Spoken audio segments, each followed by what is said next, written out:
Hello दोस्तों, नमस्कार। मैं सौरभ यदुवंशी अपने YouTube चैनल ऑनलाइन शिक्षा मंच में आप सभी का स्वागत करता हूं। आज हम संस्कृत व्याकरण में वर्ण विचार के बारे में बताएंगे। तो सबसे पहले वर्ण के बारे में जानते हैं। देखिए, वर्ण को संस्कृत में बताया गया है कि न क्षरति इति अक्षरः, न क्षरति इति अक्षर, अर्थात जिसका क्षर न किया जा सके, जिसको नष्ट न किया जा सके, जिसके टुकड़े न किया जा सके, उसे वर्ण कहते हैं। जैसे अ, ई, उ, क, ख, ग इत्यादि ये वर्ण हैं। अब आइए जानते हैं संस्कृत वर्णमाला। वर्णमाला देखिए, सबकी एक अपनी अलग अलग विषय की अलग अलग वर्णमाला है। जैसे हिंदी वर्णमाला है, अंग्रेजी वर्णमाला है, उसी प्रकार संस्कृत वर्णमाला है। और वर्णमाला वही है जहाँ पे वर्ण व्यवस्थित क्रम में रहते हैं, तो वर्णमाला उसी को कहते हैं। वर्णों के व्यवस्थित समूह को वर्णमाला कहते हैं। और संस्कृत में जो वर्णमाला है उसमें वर्णों की संख्या है 50। संस्कृत वर्णमाला में वर्णों की संख्या है 50। क्वेश्चन पूछ देता है कि संस्कृत वर्णमाला में वर्णों की संख्या कितनी है, तो 50 है।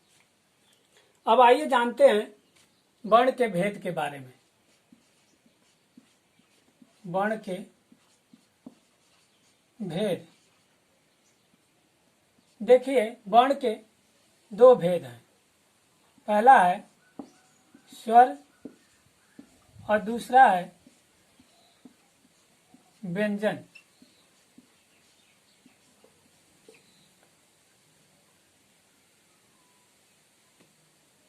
तो स्वर के बारे में जानते हैं। पहला स्वर,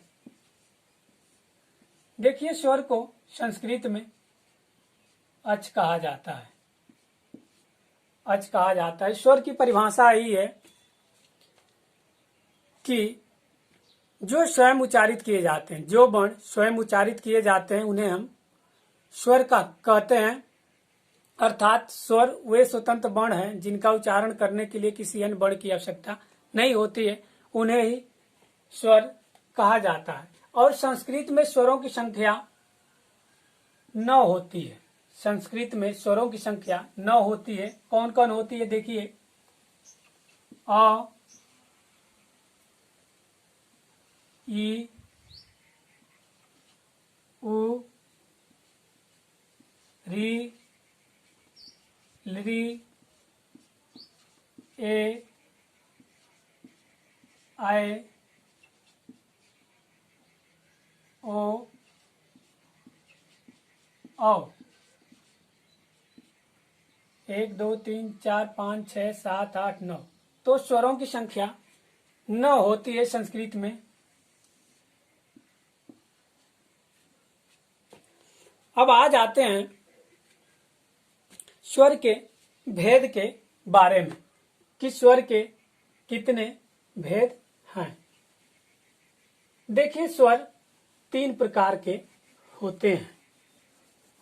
स्वर 3 प्रकार के होते हैं।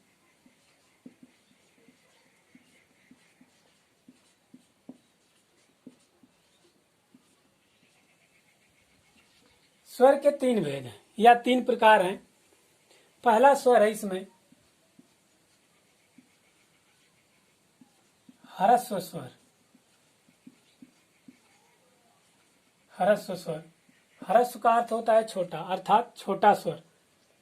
तो ह्रस्व स्वर की परिभाषा यही है कि वे वर्ण जिनका उच्चारण करने में एक मात्रा का समय लगता है उसे ह्रस्व स्वर कहते हैं। जैसे अ, ई, उ, री और लृ, इन्हें ह्रस्व स्वर कहते हैं। और ह्रस्व स्वरों की संख्या 5 होती है। इन्हें स्वतंत्र स्वर भी कहा जाता है, मूल स्वर भी कहा जाता है ह्रस्व स्वर को। और दूसरा है दीर्घ स्वर। दूसरा है दीर्घ स्वर। इसकी परिभाषा है कि वे वर्ण जिनका उच्चारण करने में 2 गुना समय लगता है, अर्थात वे वर्ण जिनका उच्चारण करने में 2 मात्रा का समय लगता है, उन्हें दीर्घ स्वर कहा जाता है। दीर्घ स्वर कौन कौन है देखिए, आ, बड़ी ई, बड़ा ऊ, बड़ी री,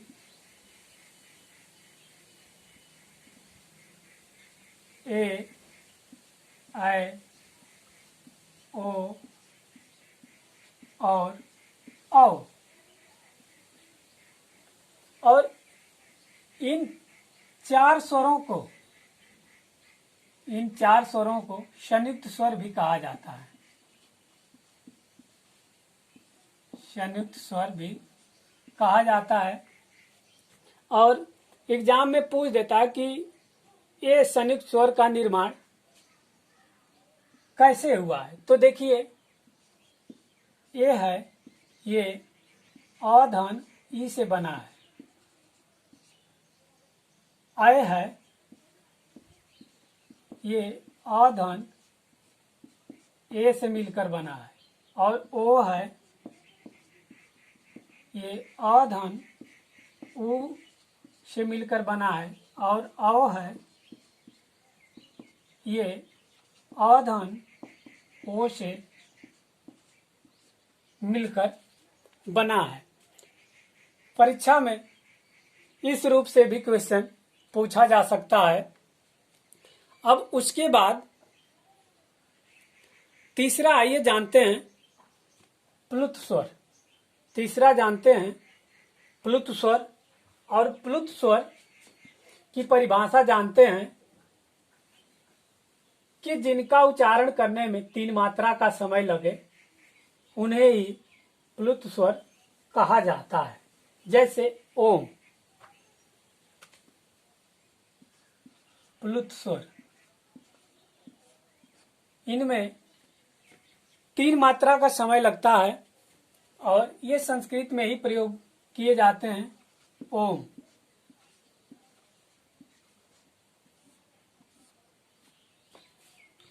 उसके बाद जानते हैं अयोगवाह के बारे में। देखिए, अयोगवाह एक ऐसा वर्ण है जो न तो स्वर में आता है और न ही व्यंजन में आता है, और अयोगवाहों की संख्या 4 होती है। क्वेश्चन पूछता है कि अयोगवाहों की संख्या कितनी होती है, तो 4 होते हैं। देखिए, एक है अनुस्वार, जो ऊपर अंग की मात्रा होती है, और दूसरा है विसर्ग, जो इस प्रकार की मात्रा होती है, और तीसरा होता है जिह्वा मूली।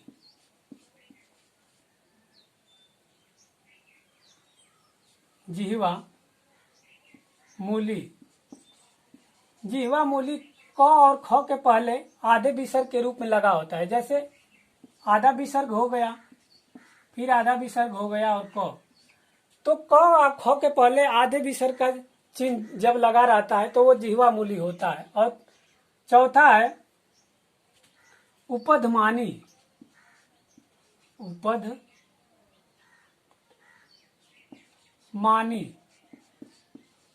इसमें भी प और फ के पहले जो आधे विसर्ग का चिन्ह लगा होता है वह उपाधिमानी होता है। तो आपको वीडियो हमारी कैसी लगी? अगर अच्छी लगी तो वीडियो को लाइक एंड शेयर करिए, चैनल को सब्सक्राइब करिए। धन्यवाद।